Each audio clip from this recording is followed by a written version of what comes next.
২৪-এর উদ্বোধন করবেন। আসন্ন সাধারণ নির্বাচনে বিজেপি বিপুল সংখ্যাগরিষ্ঠতা নিয়ে আবার ক্ষমতা দখল করবে বলে প্রধানমন্ত্রী দৃঢ় প্রত্যয় ব্যক্ত করেছেন। কেন্দ্রীয় স্বরাষ্ট্রমন্ত্রী বলেছেন, সরকার কোনো মতেই সন্ত্রাসবাদী তৎপরতা বরদাস্ত করবে না। পাক অধিকৃত কাশ্মীরে গিলগিট বালতিস্তান এলাকায় মৌলিক অধিকার লঙ্ঘনের ঘটনা নিয়ে ব্যাপক সমালোচনার ঝড় উঠেছে। মহিলাদের FIH হকি প্রো লিগে ভারতীয় মহিলা দল আজ অস্ট্রেলিয়ার বিরুদ্ধে খেলবে। আসছে বিস্তারিত খবরে। প্রধানমন্ত্রী নরেন্দ্র মোদী আজ গোয়ায় ভারত শক্তি সপ্তাহ 2024-এর উদ্বোধন করবেন। বিভিন্ন দেশের 17 জন মন্ত্রী, 35,000-এরও বেশি অংশীদার এবং 900-রও বেশি প্রদর্শক এখানে অংশ নেবেন। গোয়ায় 1,330 কোটি টাকারও বেশি মূল্যের বিভিন্ন প্রকল্পের উদ্বোধন ও শিলান্যাস করবেন প্রধানমন্ত্রী। ন্যাশনাল ইনস্টিটিউট অফ টেকনোলজি ক্যাম্পাসেরও উদ্বোধন করবেন তিনি। পানাজি এবং রেইস মেগাসের মধ্যে সংযোগকারী যাত্রীবাহী রোপওয়ে এবং অন্যান্য পর্যটন প্রকল্পের ভিত্তিপ্রস্তরও স্থাপন করবেন। প্রধানমন্ত্রী রোজগার মেলায় সরকারের বিভিন্ন দপ্তরের 1,930 জন নতুন কর্মপ্রার্থীর হাতে নিয়োগপত্র তুলে দেবেন। আসন্ন সাধারণ নির্বাচনে বিজেপি বিপুল সংখ্যাগরিষ্ঠতা নিয়ে আবার ক্ষমতা দখল করবে বলে প্রধানমন্ত্রী দৃঢ় প্রত্যয় ব্যক্ত করেছেন। সংসদের উভয় কক্ষে যৌথ অধিবেশনের রাষ্ট্রপতির ভাষণ নিয়ে ধন্যবাদ সূচক প্রস্তাবের ওপর আলোচনায় শ্রী মোদী গতকাল বলেন, লোকসভা নির্বাচনে NDA 400-রও বেশি আসন পাবে। এর মধ্যে বিজেপি একাই জিতবে 370টিতে। मैं देख रहा हूं देश का मिजाज NDA को तो 400 पार कर पाई के रहेगा, लेकिन भारतीय जनता पार्टी को 370 सीट अवश्य देगा। हमारा तीसरा कार्यकाल बहुत बड़े फैसलों का होगा। अगले 1000 वर्षों के लिए एक मजबूत नींव रखने का कार्यकाल। आदरणीय अध्यक्ष जी, मैं भारतवासियों के लिए, उनके भविष्य के लिए बहुत ही विश्वास से भरा हुआ है। मेरा देश के 140 करोड़ नागरिकों के सामर्थ्य पर अपार भरोसा है। मेरा बहुत विश्वास।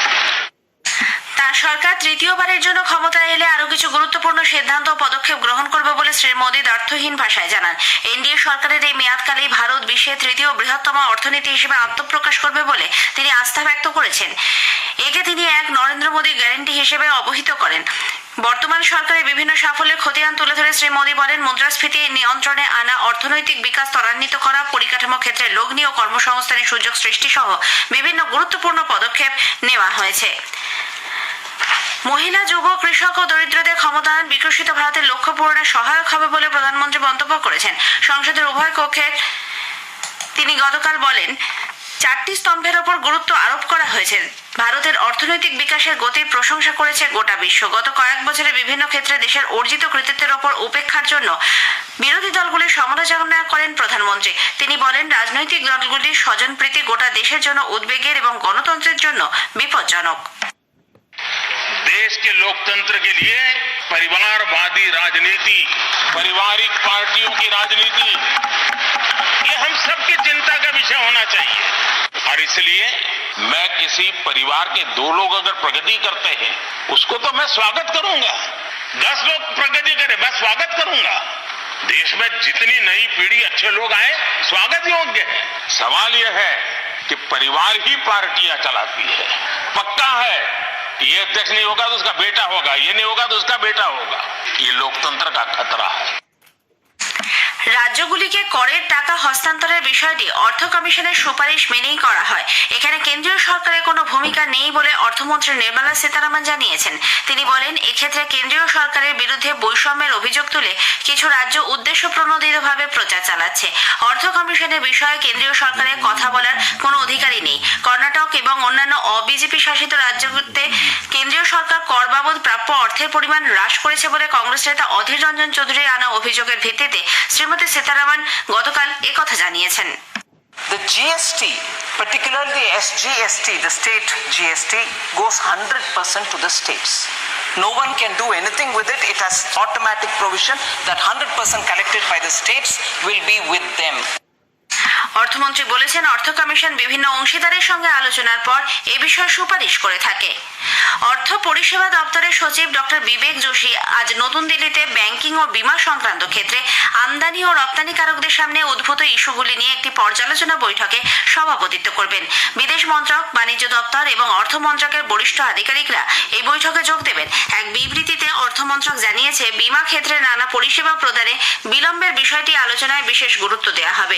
নিরবচ্ছিন্ন বিচ্ছিন্ন ব্যাংকিং পরিষেবা প্রদানের জন্য তাদের গ্রাহকদের সঙ্গে নিবিড় যোগাযোগ রেখে চলতেও বলা হয়েছে। এই খবর আপনারা শুনছেন আকাশবাণী থেকে। স্বরাষ্ট্রমন্ত্রী অমিত শাহ বলেছেন, সরকার কোনো মতেই সন্ত্রাসবাদী তৎপরতা বরদাস্ত করবে না।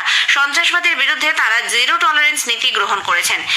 গত সন্ধ্যায় দিল্লিতে 2023-এর ওআরএফ ফরেন পলিসি সার্ভে বা বৈদেশিক নীতি সংক্রান্ত সমীক্ষার সূচনা করে তিনি বলেন, এনডিএ সরকার গত 10 বছরে অভ্যন্তরীণ নিরাপত্তা ক্ষেত্রে বেশ কিছু গুরুত্বপূর্ণ পরিবর্তন এনেছে।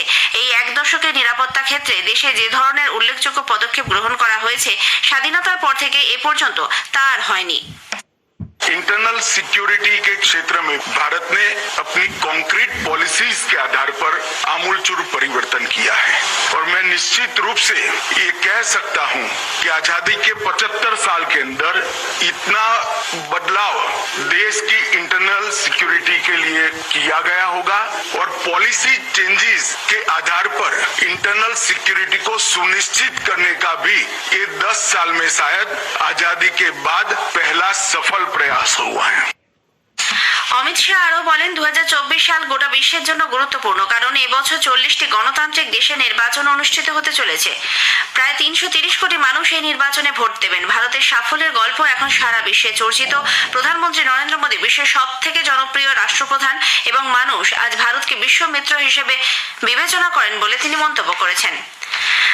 ঝাড়খণ্ড বিধানসভায় নতুন মুখ্যমন্ত্রী চাম্পাই সোরেন আস্থা ভোটে জয়ী হয়েছেন। 81 আসন বিশিষ্ট বিধানসভার 47 জন সদস্য ভোট দিয়েছেন জেএমএম কংগ্রেস জোট সরকারের পক্ষে। বিরোধী এনডিএ জোট পেয়েছে 29টি ভোট। মুখ্যমন্ত্রীর পদ থেকে হেমন্ত সোরেনের ইস্তফা এবং জমি কেলেঙ্কারি মামলায় ইডি তাঁকে গ্রেপ্তারের পর ঝাড়খণ্ডের নতুন মুখ্যমন্ত্রী হিসেবে শপথ গ্রহণ করেন চাম্পাই সোরেন।